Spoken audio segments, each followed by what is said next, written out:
Olá a todos vocês, já há algum bom tempo que eu não gravo vídeos aqui no YouTube, mas eu resolvi fazer uma série de vídeos aqui para a gente falar de licenciamento ambiental, que vocês sabem que é meu tema preferido aí na pauta de meio ambiente, e falar também das 3 ações diretas de inconstitucionalidade dos temas que estão pautados em torno da Lei Geral no Supremo Tribunal Federal. Entendi que era importante a gente avaliar, falar sobre isso, aprofundar e trazer o pensamento aqui sobre esse tema.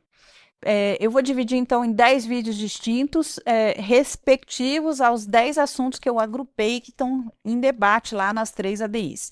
Basicamente, são 3 ações diretas de inconstitucionalidade, a 79.13, 79.16 e 79.19, que discutem uma série de temas que estão lá no âmbito da lei geral, mas que a gente agrupou aí em 10 temas principais e que basicamente resumem toda a discussão em torno da Lei Geral do Licenciamento. Particularmente, eu acho que sim, tem alguns dispositivos complicados, mas é possível que nós possamos fazer uma interpretação conforme a Constituição, conforme o sistema jurídico brasileiro que pauta a questão do licenciamento ambiental no Brasil, porque o fundamental é que a gente possa seguir com essa ação de fazer os licenciamentos ambientais, de dar eficiência para o desenvolvimento do Brasil. Para isso, a gente precisa de tranquilidade, segurança jurídica, e por isso esperamos aí que o Supremo possa fazer julgamento que possa trazer para o Brasil uma pacificação aí em torno da Lei Geral do Licenciamento e desse instrumento que é tão relevante, tão importante aí para o nosso país.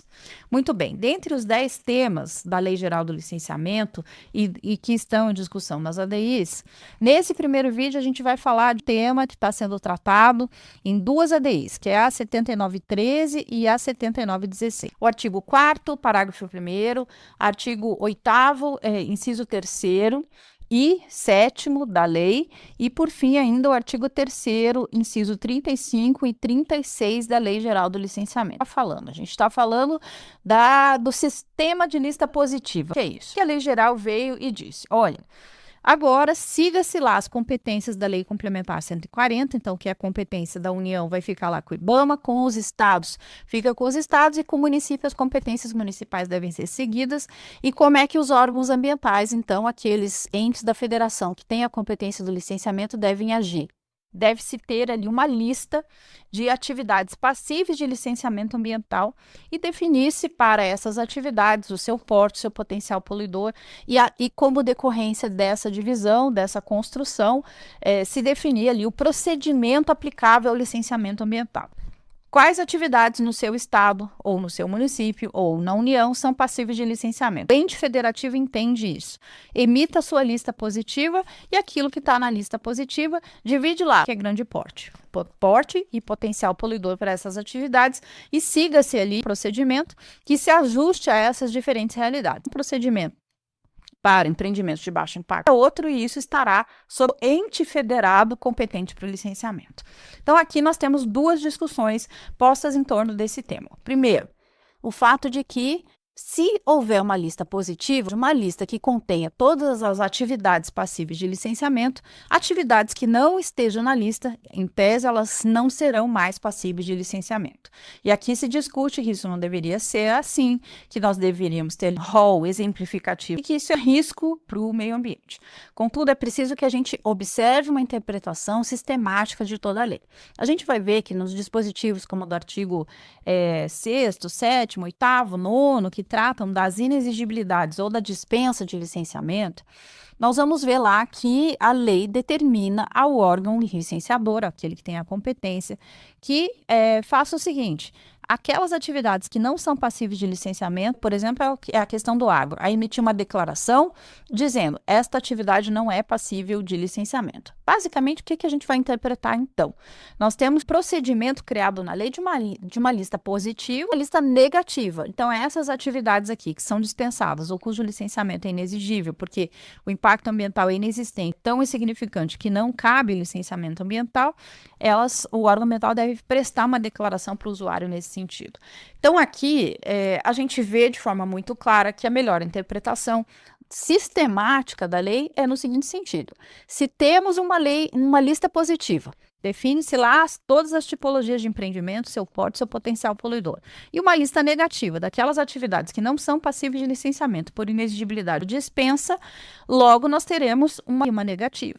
Atividades que não estejam em nenhuma e nem outra, que é o procedimento mais adequado, que esse usuário que eventualmente tem um empreendimento que não lá num determinado estado ou perante a União ou no município, que ele demande ao órgão ambiental licenciador. Olha, eu não estou nem na negativa, meu procedimento. E aí, o órgão licenciador, verificando que essa atividade tem potencial impacto ambiental, ele tem que sim licenciar independentemente dessa atividade estar ou não nessa lista positiva das atividades. Isso porque a sociedade é dinâmica, toda hora se inventam novas atividades diferentes, humanas, e isso é preciso que se avalie. Então, recentemente, agora a gente está falando aí dessas centrais de processamento das inteligências artificiais e a pergunta já chegou. Qual é essa atividade? É passível de licenciamento? Se sim, o potencial poluidor e qual, como decorrência, é o procedimento. Então, todo dia, a sociedade é muito dinâmica, as coisas mudam e podem chegar novas atividades e o fato dessas atividades novas não estarem numa lista positiva não significa que elas estão dispensadas de licenciamento. Isso porque, provocando impacto ambiental, é preciso que seja feita a avaliação desses impactos e a aprovação via licenciamento. Então, essa questão da lista positiva e negativa é importante que haja uma interpretação sistemática conforme o sistema jurídico nacional e não há que se falar na interpretação de que uma atividade não estando numa lista positiva, ela estaria automaticamente dispensada. Por outro lado, um dos outros questionamentos aí no âmbito dessa ADI fala sobre os órgãos, por exemplo, municipais terem essas listas criadas por si mesmos, seja não dos conselhos estaduais e municipais de meio ambiente, dizendo que deveríamos ter uma lista nacional para garantir que não haja uma guerra ambiental e alguns entes federativos dispensarem determinadas atividades de licenciamento como uma forma de atrair investimentos e com isso provocar aí danos ambientais. Olha, isso eu acho que é uma falácia enorme. Vejam só, desde 1997, a resolução CONAMA 237, ela traz uma lista de atividades muito genérica e isso nunca aconteceu. O fato é que estados e municípios têm suas listas, o próprio IBAMA tem a sua lista, aquilo que é passível ou não de licenciamento ambiental, atividades novas sempre são consultadas, isso já acontece no Brasil há mais de 30 anos, não será agora, por efeito da lei geral, que haverá aí benefícios ou poderão haver benefícios de determinados entes federativos para atrair investimentos, ou melhor, contra, né, a proteção do meio ambiente. Então, isso, em caso de existir, isso precisa ser alvo de controle, né? Nós temos o Ministério, temos a sociedade que deve controlar o que acontece aí no âmbito do poder público e não é pelo fato de que a gente possa ter o exercício da má-fé do espírito da lei que precisemos aí de uma lista nacional definida por decreto pelo próprio CONAMA, até porque a gente precisa respeitar as regionalidades, porte, potencial poluidor, depende muito do território, depende de como essa atividade vai se desenvolver e aonde, e muito melhor que os entes federados que estão mais próximos do território possam definir e considerar essas realidades.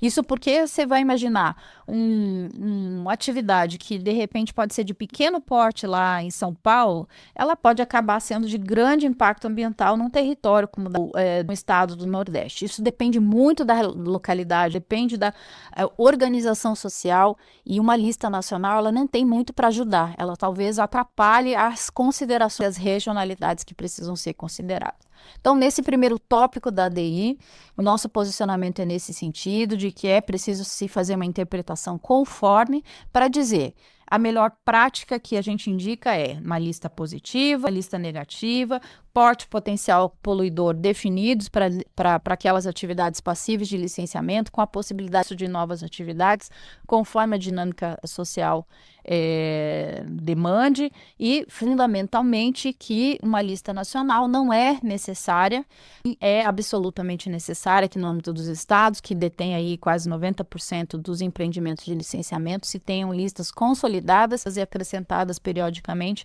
porque a dinâmica social demanda que a gente não tenha uma lista congelada, mas que isso possa avançar, inclusive, porque toda hora chegam novas tecnologias, uma atividade que hoje é potencialmente poluidora de alta magnitude, amanhã, com uma tecnologia nova, isso pode mudar, então essas listas não podem ser estanques aí na nossa visão, e nesse aspecto, é possível, sim, permitir e garantir a constitucionalidade da lei, desde que haja uma interpretação conforme com os princípios do direito ambiental. Bom, nesse tema é isso. O próximo tema, aguarde que a gente vai falar a parte 2 desse vídeo.